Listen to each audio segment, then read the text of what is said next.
Hello students. हम में से बहुत से लोगों को इंग्लिश नहीं आती या फिर बहुत ही कम आती है, जो कि प्रेजेंट डे किसी भी एग्ज़ाम के लिए सफिशेंट नहीं है।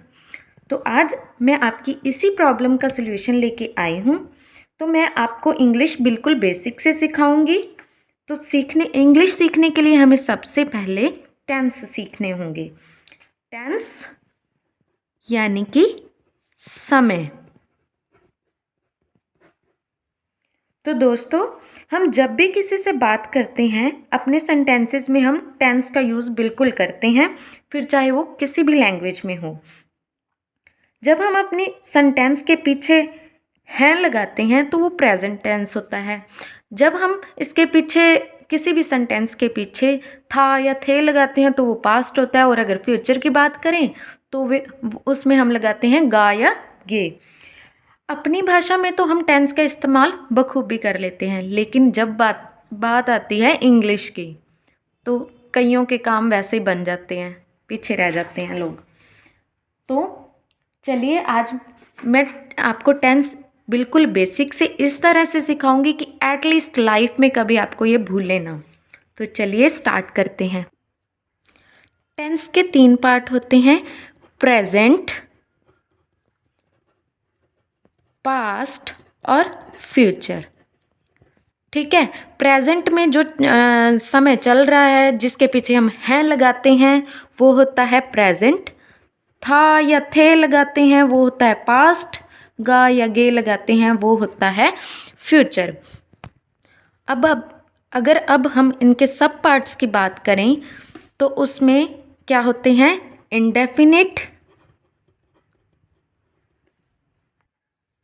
कॉन्टिन्यूस, परफेक्ट और परफेक्ट कॉन्टिन्यूस।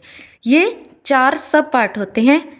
तीनों के 4 होते हैं, मीन्स 3 × 4 12 टेंस, यानी कि 12 सब पार्ट्स हमें सीखने पड़ेंगे।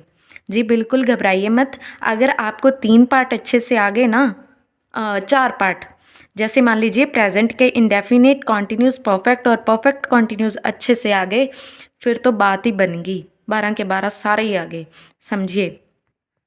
चलिए सबसे पहले मैं आपको किसी भी सेंटेंस की बेसिक स्ट्रक्चर बताती हूँ। वो होती है सब्जेक्ट, फिर उसके बाद आती है वर्ब, फिर उसके बाद आती है ऑब्जेक्ट। कोई भी सेंटेंस है अगर हमने बनाना है तो सबसे पहले पॉजिटिव सेंटेंस या पॉजिटिव कह लो या कोई भी सेंटेंस है, बस वो पैसिव नहीं होना चाहिए। ठीक है, एक्टिव पैसिव की बात हम बाद में करेंगे। कोई भी सेंटेंस बनाना है सबसे पहले हमने सब्जेक्ट लेना है, फिर वर्ब लेनी है, फिर ऑब्जेक्ट लेना है। ये किसी भी सेंटेंस की बेसिक स्ट्रक्चर होती है। तो चलिए अब चलते हैं प्रेजेंट इंडेफिनिट टेंस की तरफ। सब्जेक्ट लेना है। सब्जेक्ट अगर सिंगुलर होगा, सिंगुलर कौन कौन से होंगे: ही, शी, इट या नेम। अगर सिंगुलर होगा तो उसकी वर्ब को हम क्या है, प्लूरल बना देंगे। याद करने के लिए बोल रही हूँ, वैसे वो प्लूरल नहीं होती, वो सिंगुलर ही वर्ब होती है। ठीक है, आपको याद होता है जैसे किसी भी चीज़ के पीछे अगर एस लगा देते हैं वो प्लूरल हो जाता है। तो उस कन्फ्यूजन में ना पड़ो, तो इसलिए बोल रही हूँ मैं कि अगर सब्जेक्ट सिंगुलर है तो वर्ब क्या है, हमने प्लूरल बना देनी है। और अगर सब्जेक्ट प्लूरल है, आई, वी, यू, दे में से कुछ भी दिख जाए तो वर्ब अपनी सिंगुलर हो जाएगी। ऑब्जेक्ट वही का वही। मान लीजिए हम एग्जाम्पल लेते हैं, राम फुटबॉल खेलता है। राम फुटबॉल खेलता है, हमने सेंटेंस ले लिया एग्जाम्पल के तौर पर। देखिए पहले हमने क्या लिखना है, बेसिक स्ट्रक्चर देखिए। सब्जेक्ट लिखना है। सब्जेक्ट हमें बताया गया है, सब्जेक्ट यानी कर्ता, काम करने वाला। काम करने वाला कौन है, राम। राम को पहले लिख लिया। फिर आएगी वर्ब, खेलने की वर्ब। कोई भी काम करना वो वर्ब होती है, तो खेलने की वर्ब होती है प्ले। अगर हमारे पास राम बंदा एक है, किसी का नाम है, तो वर्ब के साथ एस या ई एस लगा दो। तो हमने एस लगा दिया। अब कहाँ पे एस लगेगी, कहाँ पे ई एस लगेगी, वो मैं आपको अगली वीडियो में बताऊंगी। ठीक है, तो आगे ये हो गया सब्जेक्ट, ये होगी वर्ब और ये हो गया ऑब्जेक्ट। ये हमारा सेंटेंस कंप्लीट हो गया। ये था हमारा पॉजिटिव। अगर इसी को हमने नेगेटिव बनाना है कि राम फुटबॉल नहीं खेलता है, तो इसमें क्या है, हमेशा एक बात याद कर लीजिए, जो नॉट लगेगा ना उसकी पोजीशन थर्ड होगी। ठीक है, कई बार आप कंफ्यूज होगे थर्ड की आप फोर्थ फिफ्थ बना दोगे, वो उस तरीके से नहीं होगी। उससे पहले एक और बात याद रखिए कि नॉट कभी अकेला नहीं आता। नॉट बंदा है थोड़ा सा वीक बंदा है, उसने अपने साथ एक फ्रेंड लेके आना है, तो वो फ्रेंड होगी हमारी हेल्पिंग वर्ब। ठीक है, हेल्पिंग वर्ब वो नॉट के साथ आती है। अगर बोल दिया जाए राम फुटबॉल नहीं खेलता है, राम को लिख लो, फुटबॉल को लिख लो। ठीक है, प्ले लिख लो। अब ये जो प्ले के साथ मैंने एस क्यों नहीं लगाया और आगे करने क्या वाली हूँ ये मैं बताती हूँ। हमें याद था, अभी अभी मैंने आपको बताया कि नॉट ने अकेला नहीं आना है। जब नॉट अकेला नहीं आएगा तो वो किसी को तो साथ लेके आएगा, और अगर प्रेजेंट में हेल्पिंग वर्ब आएगी वो या डू होगी या डज होगी, डू होगी या डज होगी। अब ये डज कहाँ से आया, डज एक्चुअली डू में से ही आया। डज कब होगी, जब हमने वर्ब के साथ एस या ई एस लगाना है तो डू के साथ ही लगा दो, हेल्पिंग वर्ब के साथ ही लगा दो, काम कर ही रहे हैं तो बेचारे इस वर्ब को क्यों परेशान करना।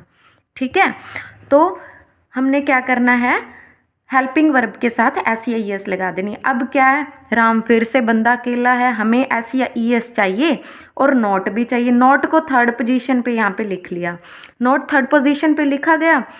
अब नॉट ने अकेले नहीं आना, डू आएगा, तो डू अगर राम अकेला बंदा है डू के साथ ही यस आ जाएगा, तो बन गया Ram does not play football.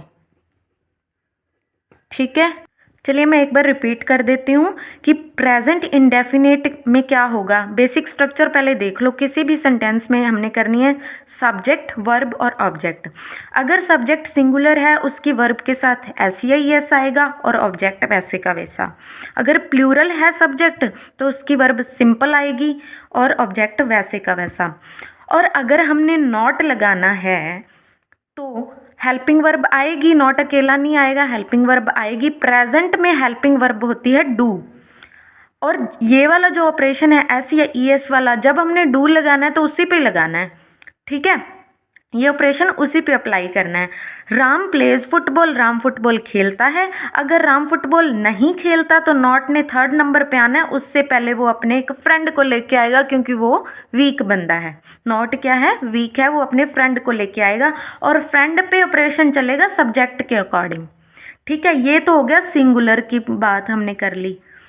ठीक है, अगर हमें बोल दिया जाए कि बच्चे फुटबॉल खेलते हैं, बंदे तो ज़्यादा हो गए, बच्चे ज़्यादा लोग हैं ना, प्लूरल है, तो क्या करेंगे, बच्चे क्या होते हैं, चिल्ड्रन। चिल्ड्रन सब्जेक्ट आ गया, चिल्ड्रन के बाद हमने क्या है, वर्ब ले ली। ये वर्ब क्या है, सिंपल, कुछ नहीं करना है, इस पर कोई ऑपरेशन नहीं लाना। चुप करके बेसिक जो अपनी स्ट्रक्चर है उसको फॉलो कर लो, वो हमारा सेंटेंस बन जाएगा। चलिए, ये तो हमने पॉजिटिव और नेगेटिव सीख लिया, आगे हम सीखेंगे इंटेरोगेटिव। ठीक है, अगर हमने इंटेरोगेटिव बनाना है तो क्या करेंगे, वही सब्जेक्ट वर्ब और ऑब्जेक्ट, इसको ध्यान में रखो।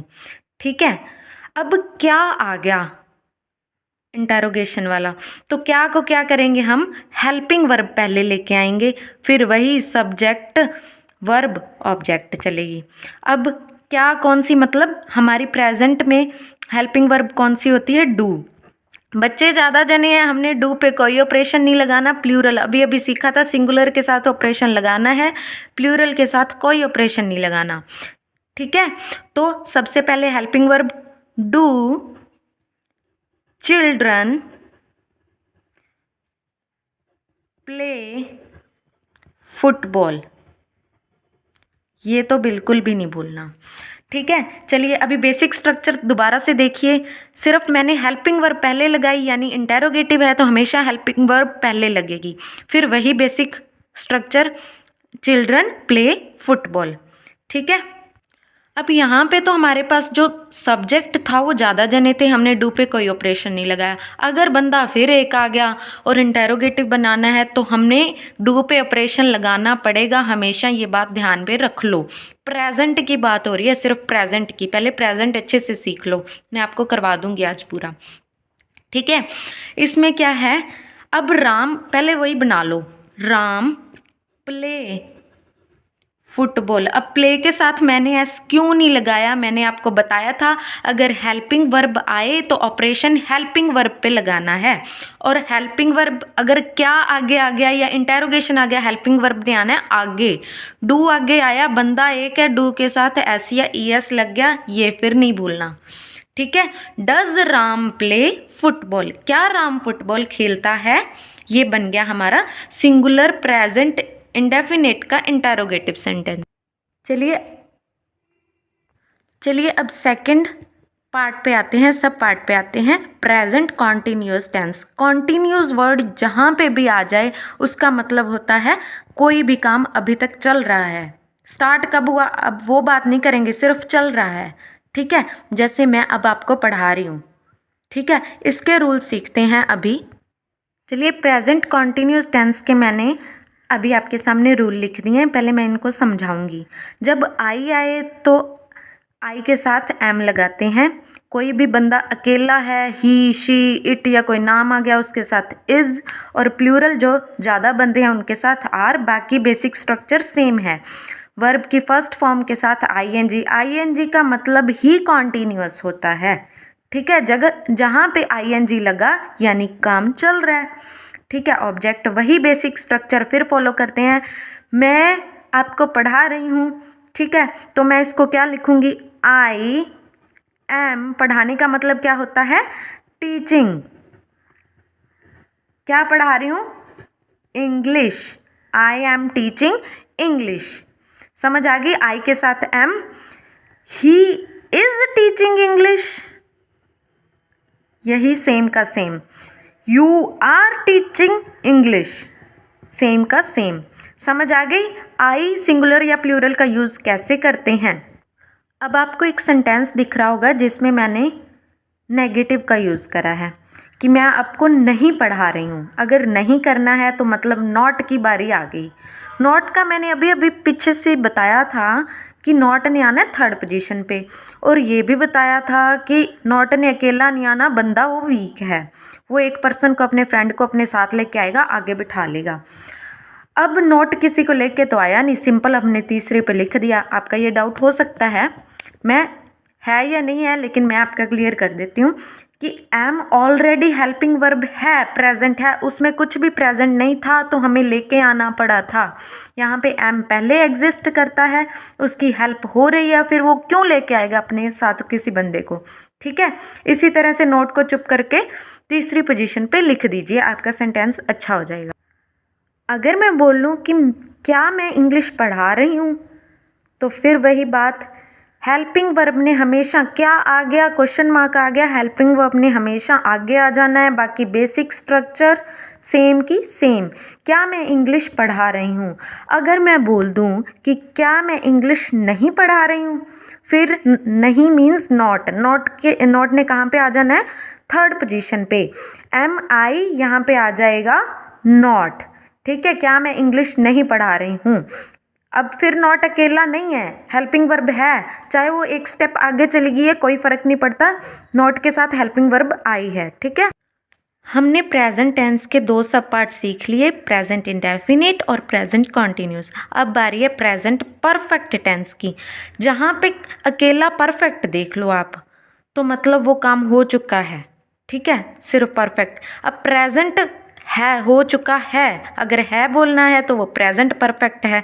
यानी कि अगर मैं बोलूँ कि मैं आपको पढ़ा चुकी हूँ तो ये क्या है, प्रेजेंट हूँ, मतलब अब की बात है प्रेजेंट परफेक्ट टेंस। जब काम हो चुका हो, कंप्लीटेड है, तो वर्ब की थर्ड फॉर्म आएगी, ठीक है, चाहे वो सेंटेंस में सब्जेक्ट सिंगुलर हो चाहे प्लूरल हो। अब अगर हम सिंगुलर और प्लूरल को मैंने अलग अलग क्यों लिखा है, क्योंकि हमने हेल्पिंग वर्ब में चेंज लेके आना है। समझ आ गई। ही के मतलब सिंगुलर के साथ हेल्पिंग वर्ब अलग लगेगी और प्लूरल के साथ अलग लगेगी। सिंगुलर के साथ हैज़, प्लूरल के साथ हैव। चलिए अब एग्जाम्पल से सीख लेते हैं। अगर सेंटेंस आ गया माली पौधों को पानी दे चुका है, चुका और है ये डिसाइड कर लेते हैं कि ये प्रेजेंट परफेक्ट टेंस है। ठीक है, अब इसको वही बेसिक स्ट्रक्चर याद रखो, सब्जेक्ट वर्ब ऑब्जेक्ट। ठीक है, क्या है? माली मीन्स गार्डनर। सब्जेक्ट के बाद हमने वर्ब लगानी है। बंदा एक है गार्डनर, ठीक है, तो इसके साथ हैज़। पानी देना मीन्स वाटरिंग होता है, आईएनजी लगा दिया, वो तो कॉन्टिन्यूस में होएगा ना। वाटर, वाटर्ड और वाटर्ड, थर्ड फॉर्म क्या है? Watered. Gardener has watered the plants. किन को? प्लांट्स को। ये क्या है? ऑब्जेक्ट और ये वर्ब है, ये सब्जेक्ट है, ये हेल्पिंग वर्ब है। ठीक है, हेल्पिंग वर्ब आएगी। ठीक है, यहाँ पे थर्ड फॉर्म है, ये भी अकेली नहीं आती होती, हेल्पिंग वर्ब लेके आती होती है। ठीक है, माली पौधों को पानी दे चुका है, यानी कि gardener has watered the plants. अगर मैं बोलूँ कि मैं आपको अंग्रेजी पढ़ा चुकी हूँ, तो इसका क्या बनेगा? I have taught you English. I के साथ मैंने हैव क्यों लगाया? क्योंकि आई प्लूरल है। ठीक है, अब अगली वीडियो में ही मैं आपको बताऊंगी कि आई प्लूरल क्यों है और कुछ सेंटेंसेस में आई को सिंगुलर माना जाता है, क्यों माना जाता है, कैसे होगा, ये मैं आपको अगली वीडियो में बताऊंगी। पहले सिंपली आप ये सीख लीजिए, आई have taught you English object. ठीक है, आपको और इंग्लिश मैंने पढ़ा चुकी हूँ मैं। अगर मैं बोलूँ कि माली पौधों को पानी नहीं दे चुका है, तो फिर नॉट ने आना है। अगर नॉट ने आना है तो कौन सी पोजीशन पे आएगा? थर्ड पोजीशन पे आएगा। नॉट अकेला नहीं आया, हेल्पिंग वर्ब ऑलरेडी एग्जिस्ट करती है। Gardener has not watered the plants. ठीक है, I have not taught you English. कोई सेंटेंस पे और कोई फ़र्क नहीं पड़ा, सिर्फ नॉट की आने की वजह से। क्यों? क्योंकि नॉट ने हेल्पिंग वर्ब को लेके आना था, वो पहले ही एग्जिस्ट करती है। अगर हम यही बात, सॉरी ये मैंने गलत कर दिया था, अगर हम यही बात इंटेरोगेटिव में पूछें, यानी कि क्या माली पौधों को पानी दे चुका है, तो क्या मैंने बताया था आपको, अभी अभी याद करवाया था कि हेल्पिंग वर्ब ने पहले आ जाना है।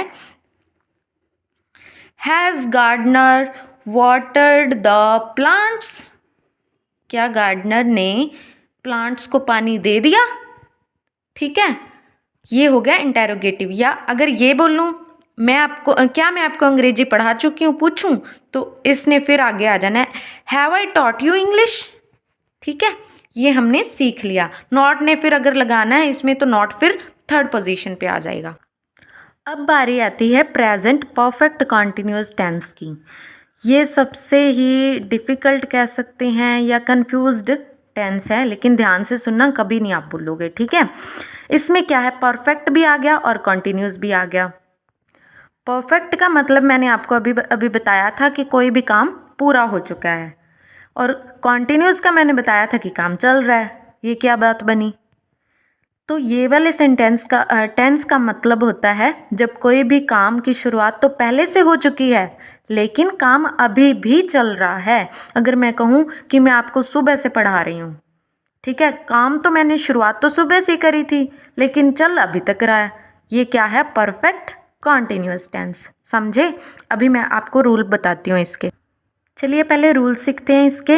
अगर सिंगुलर है, परफेक्ट वाले याद कर लीजिए। पहले सिंगुलर के साथ हम पहले भी हैज़ लगाते थे, अभी भी हैज़ ही लगाएंगे। प्लूरल के साथ पहले भी हैव लगाते थे, अभी भी हैव ही लगाएंगे। और कॉन्टिन्यूअस में हम क्या करते थे? वर्ब के फर्स्ट फॉर्म के साथ ING.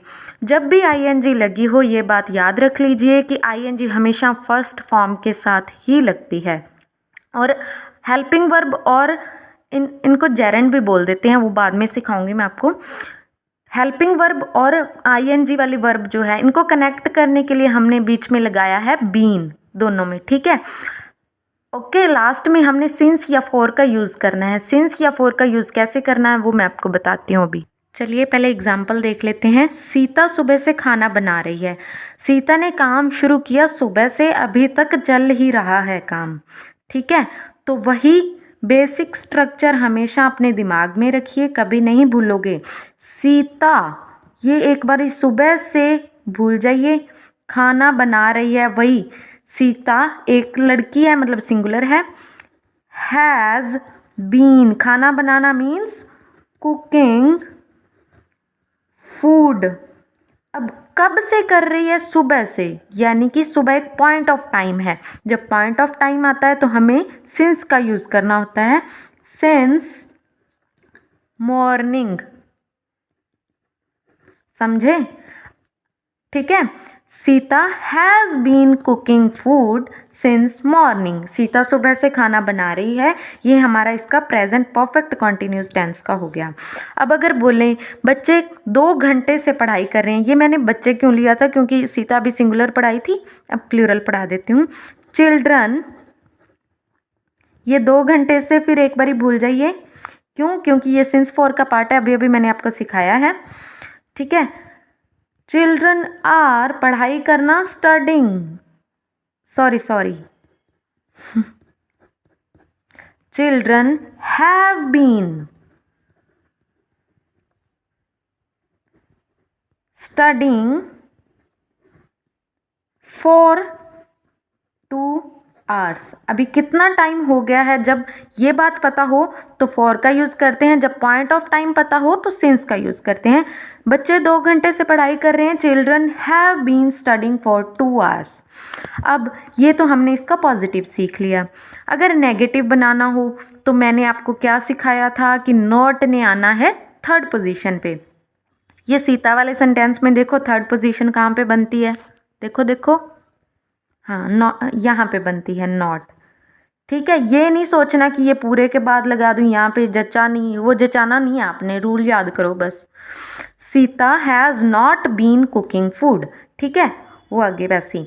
Children have not been, ठीक है। अगर इसी को हमने इंटेरोगेटिव लेना है तो मैंने आपको सिखाया था ये वर्ब आगे आ जाएगी। हैज़ सीता बीन, बाकी वैसे का वैसा ही, ठीक है। अगर इसमें भी नॉट लगाना है तो नॉट ने यहाँ पे आना है 3rd पोजीशन पे। Has Sita not been, complete हो गया। चलिए, तो हमने सीख लिए आज प्रेजेंट टेंस के चारों सब पार्ट सीख लिए। Present indefinite, present continuous, present perfect और प्रेजेंट परफेक्ट कॉन्टिन्यूस। मैं उम्मीद करती हूँ कि आपने इन्हें बहुत अच्छे से सीखा होगा। आपको आई होप याद भी हो गए होंगे। ठीक है। अगर आपको ये याद हो गए तो बाकी तो आपका बाएं हाथ का खेल है। ठीक है। फिर आपको कभी टेंस में दिक्कत, मुझे तो नहीं लगता कभी आएगी। एटलीस्ट कभी भी अगर एग्ज़ाम में भी क्वेश्चन आ गया तो टेंस के रिलेटेड तो आप कभी गलती करोगे ही नहीं। ओके। तो चलिए मिलते हैं अगली वीडियो में। जो कुछ पॉइंट्स मैंने छोड़े थे वो मैं आपको अगली वीडियो में बताऊंगी। Thank you. Good bye.